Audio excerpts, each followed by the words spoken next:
السلام علیکم ناظرین، پروگرام آپ کی آواز عرفان احمد خان صاحب جرمنی سے ہمارے ساتھ ہے۔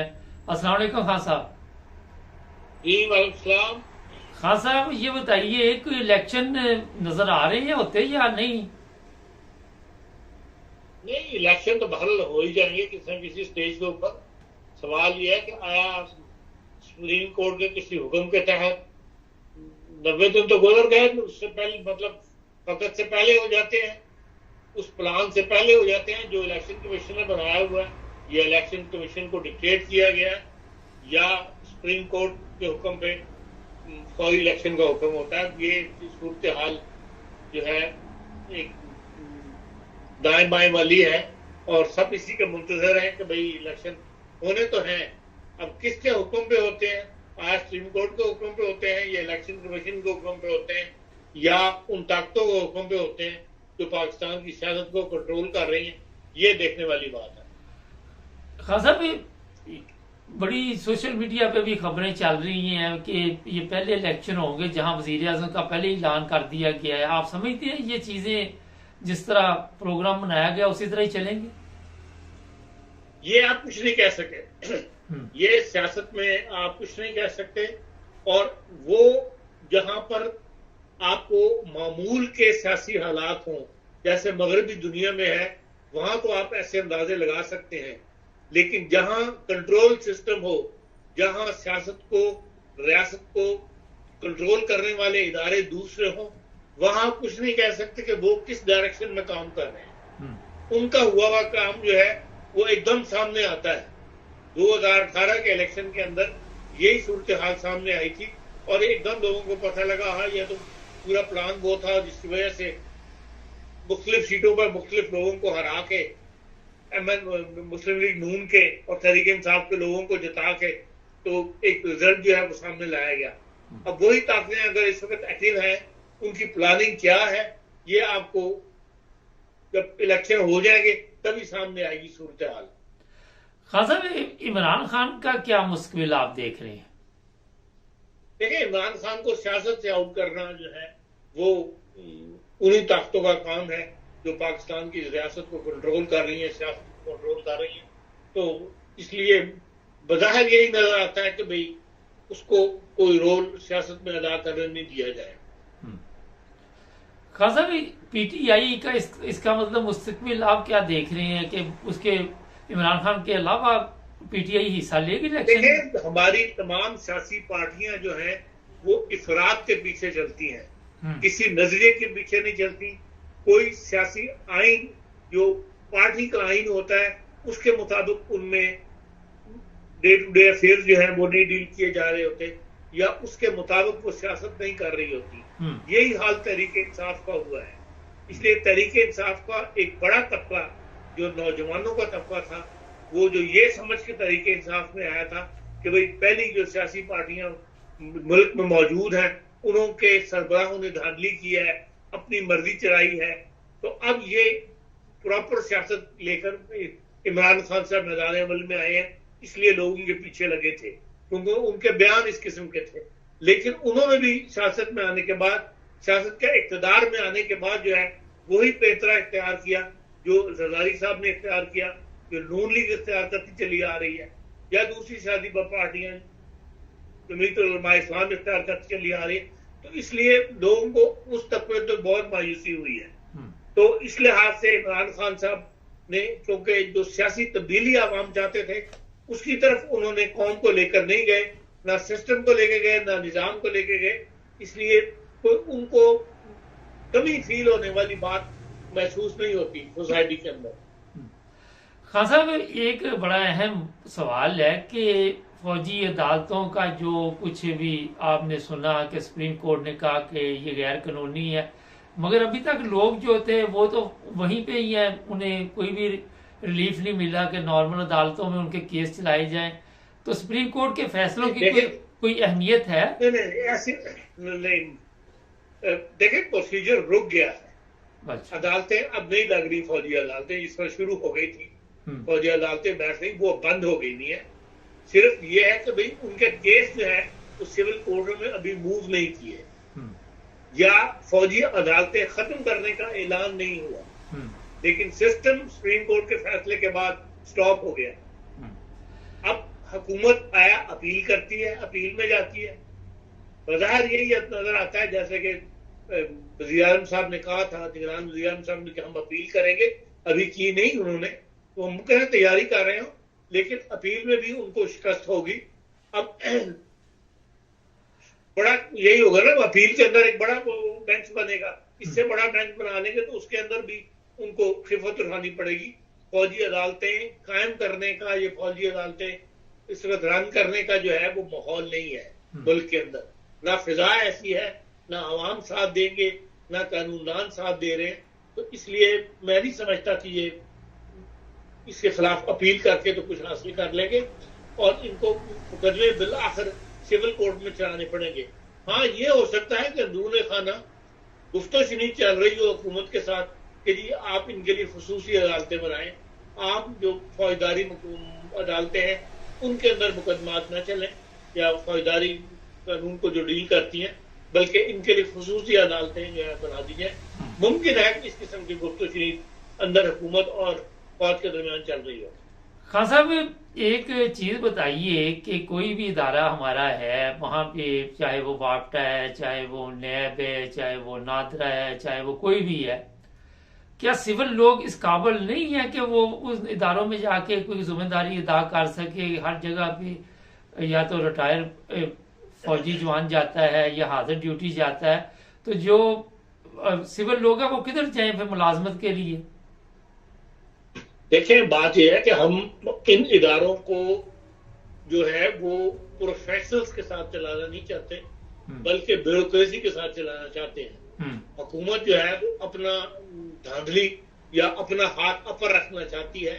جو پروفیشنل لوگ ہوتے ہیں وہ بکتے نہیں ہیں, وہ ہر فیصلہ کرتے وقت اپنے پروفیشنلزم کو سامنے رکھتے ہیں کہ لیکن جو لوگ نامینیٹ کیے جاتے ہیں, سیاسی حکومتیں نامینیٹ کرتی ہیں جن لوگوں کو, بیوروکریٹس کو, وہ پھر حکومت کو خوش کرنے کے لیے وہ فیصلے کرتے ہیں بورڈ آف ڈائریکٹرز کے اندر جس سے جو حکومت کی ڈیمانڈ ہوتی ہے کہ جس کی حکومت ضرورت سمجھتی ہے. اس سے اداروں کو نقصان پہنچتا ہے, اور اس لیے کوئی بھی بڑا ادارہ جو ہے ہمارا پرافٹ پہ نہیں جا رہا ہے یا وہ رزلٹ پیدا نہیں کر رہا جس کے لیے وہ بنائے گئے ہیں. تو اس وجہ سے یہ نہیں کہ ہمارے پاس قابل بندے نہیں ہیں, لیکن یہ ہے کہ حکومت قابل بندوں کو اپوائنٹ نہیں کرتی. ان کے اندر زیادہ تر جو بھائی پروفیشن کے لوگ ہیں وہ باہر ملکوں میں چلے جاتے ہیں. آپ کو پتہ ہے دنیا کے اندر ڈیمانڈ تو ہر جگہ ہے کہ بھئی جہاں قابل آدمی جو بھی ہوگا وہاں پھر ان سطحوں کے اوپر لوگ نہیں دیکھتے کہ بھئی یہ بندہ کس ملک کا ہے یا کس مذہب کا ہے, وہاں تو اس کے پروفیشنلزم کو دیکھا جاتا ہے. آپ کے سامنے جرمنی کی مثال ہے کہ وہ ڈوئچے بینک اتنا بڑے بینک کا انجوائر تھا جو بیچارہ فوت ہو گیا پیچھے, اس کو والوں نے انڈین تھا لیکن اس کو ڈوئچے بینک کے ساتھ بڑا بنا دیا تھا. تو اس لحاظ سے دنیا کے کام کرنے کے طریق اور ہیں, ہمارے کام کرنے کے طریق اور ہیں. اس لیے ہمارے یہاں پروفیشنلزم کو نہیں پروموٹ کیا جاتا بلکہ ذاتی خواہش کو, حکومت کی خواہش کو پروموٹ کیا جاتا. خان صاحب یہ جو دنیا کے کام ہم دیکھتی ہیں تو اس کے باوجود کیا وجہ کہ دنیا کے کاموں پہ نظر بھی ہماری, ہم سیکھتے کیوں نہیں؟ ہم ملک کو آگے جسے کہتے ہیں نا ملک کی سوچ جو ہوتی ہے, جو اب آپ کے سامنے بھارت میں آئی ہے کہ بھارت نے پچھلے 10 سال میں 12 سال میں بہت زیادہ ترقی کی ہے اور دنیا میں ہر طرف بھارت ہو رہی ہے. ہمارے سیاسی لیڈروں نے یہ نہیں سوچا, انہوں نے اپنے ہی سوچا ہے اور اپنی پارٹی کا سوچا ہے, اپنے آپ کو پروموٹ کرنے کے لیے اپنا معیار زندگی بڑھانے کی طرف زیادہ توجہ کی ہے, ملک کی طرف توجہ نہیں دی, تو اس کی وجہ سے نقصان اٹھانا پڑ رہا ہے. اس وقت جو ہم دیکھ رہے ہیں دنیا کا مقابلہ کریں پاکستان سے, اور جو وقت گزر گیا 70-75 سال آزاد ہوئے اور جہاں ہم کھڑے ہوئے ہیں, ہماری تمام اس وقت کی سیاسی قیادت جو ہے اس سے جان چھڑانی چاہیے. ایک نئی سیاسی قیادت جو ہے وہ سامنے آنی چاہیے اور ان کے حوالے ملک ہو تو وہ پھر ملک کو آگے لے جائیں گے. ان کو آپ بار بار آزما کے دیکھ لیں, 3 دفعہ آزما کے دیکھ لیا, ہم ملک جو ہے وہ پیچھے کی طرف ہی گیا ہے. ان سے یہ توقع کرنا کہ یہ ملک کو آگے لے کے جائیں گے یہ بالکل ابس ہے. خان صاحب یہ بڑی ایک زبردست بات آپ نے کہی, نئی قیادت آنی چاہیے. ایک اس میں سوال ہے کہ 24 کروڑ میں سے صرف یہی لوگ ہمارے نظر آتے ہیں اور کوئی بندہ ہی نہیں نظر آتا، وہ کسی کو آنے نہیں دیتے آگے، تو کس طرح سے اس کی وجہ یہ ہے کہ سسٹم ایسا بنا دیا گیا ہے کہ جب تک وہ 1 کروڑ 2 کروڑ کا خرچ نہ کرے وہ ممبر اسمبلی منتخب نہیں ہو سکتا۔ جرمنی والا سسٹم آپ لا لیں کہ پارٹی کو ووٹ پڑے اور پارٹی جو ہے نامینیٹ کرے، اسی طرح ہر پروفیشن سے بندہ لینا ضروری ہو۔ یہاں موچی بھی جو ہے وہ بھی اسمبلی کا ممبر بن جاتا ہے، یہاں اسکول کا جو گرڈ شولے کا ٹیچر ہے وہ بھی اسمبلی کا ممبر بن جاتا ہے۔ 8 سال آپ کی اتنا بڑا شہر ہے فرینکفرٹ، اس کی لارڈ میئر جو تھی وہ اپوتھی کا پیغام کرتی تھی، اپوتھیکرن جو تھی وہ سیاست میں آئی اور وہ لارڈ میئر منتخب ہو گئی۔ سسٹم کی بات ہے، ہمارا سسٹم اس قسم کا ہے کہ ہم ابھی تک ایسے لوگوں کو آگے نہیں لا سکتے۔ صرف جو پیسے والا ہے، جو الیکشن لڑ سکتا ہے، جو الیکشن پہ پیسہ خرچ کر سکتا ہے، وہی جو ہے وہ منتخب ہوتا ہے۔ اس سسٹم کو جب تک کوئی نہیں بدلے گا، اور یہی نوجوان نسل لے کر سمجھی تھی کہ عمران خان اس سسٹم کو لپیٹ دے گا اور ایک نیا سسٹم لے کے آئے گا جو ماڈرن آج کے زمانے کے وقت کی ضرورت کے مطابق ہوگا۔ اس میں وہ بھی فیل رہا، وہ بدلے لینے کے چکر میں آ گیا پرانوں کے ساتھ کہ پرانے سیاستدانوں کو میں نے جیلوں میں بھیجنا ہے اور ختم کرنا ہے، بجائے اس کے کہ دیکھیں ایک 24 گھنٹے ایک بندے کے پاس ہوتے ہیں، اسی کو اس نے استعمال کرنا ہے۔ اب چاہے تو وہ ملک کی ترقی پہ خرچ کر دے، چاہے تو بدلے لینے پہ اپنی وقت کو ضائع کر دے۔ تو اصل مسئلہ یہی ہے کہ ہمارے پاس قیادت کا فقدان ہے۔ جب تک کوئی نئی قیادت سامنے نہیں آئے گی، جس طرح انڈیا کے اندر وہ دلی میں جو نئی پارٹی آ گئی ہوئی ہے عام آدمی پارٹی، اس قسم کی کوئی پارٹی یہاں پڑھی لکھی آ جائے بندہ تو ممکن ہے پاکستان کے حالات بھی بدل جائیں۔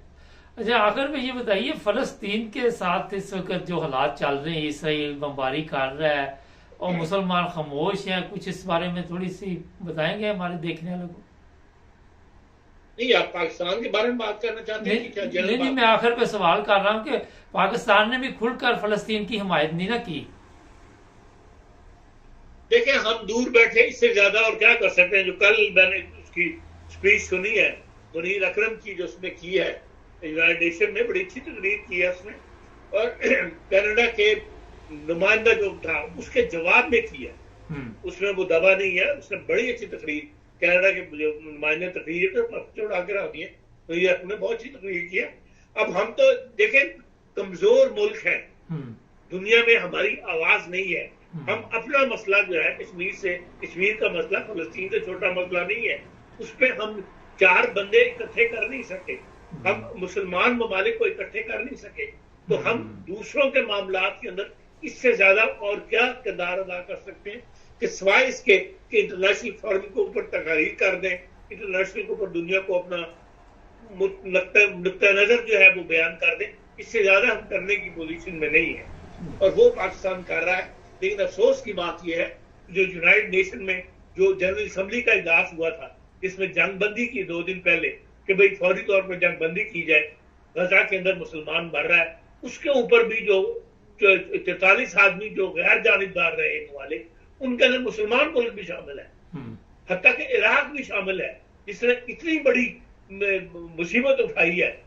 انہی لوگوں سے مغربی دنیا سے بمباری کر کر کے ٹونی بلیئر نے اور امریکہ نے اس کو زمین سے لگا دیا، لیکن وہی عراق جو ہے آج مسلمانوں کے معاملے، فلسطین کے معاملے میں غیر جانبدار ممالک کو شامل ہے، پھر ٹیونس ہے، اور بھی ممالک ہیں جو افریقہ کے ساتھ لگتے ہوئے ممالک ہیں، وہ سب غیر جانبدار ہیں۔ فیور میں 120 ووٹ آئے ہیں اس کے اندر، مسلمان ممالک بہت ممالک ہیں جن کے ووٹ شامل نہیں ہیں بلکہ وہ غیر جانبدار ہیں۔ مجھے بتائیں، عراق ایک مسلمان ملک ہوتے ہوئے اور جرمنی جو دشمن ملک تصور کیا جاتا ہے، اس دونوں میں کیا فرق رہ گیا؟ دونوں غیر جانبدار ہیں۔ جی، بہت شکریہ خان صاحب آپ کا۔ صرف جو ناظرین، عرفان احمد خان صاحب اپنے تاثرات کا اظہار کر رہے تھے۔ اپوتھی کے کہتے ہیں میڈیکل سٹور کو، میں اس کو بتانے لگا تھا کہ میڈیکل سٹور پہ کام کرنے والی وہ بھی ممبر بن گئی۔ ہمارے چینل کو سبسکرائب کریں، جڑے رہیں ہمارے ساتھ۔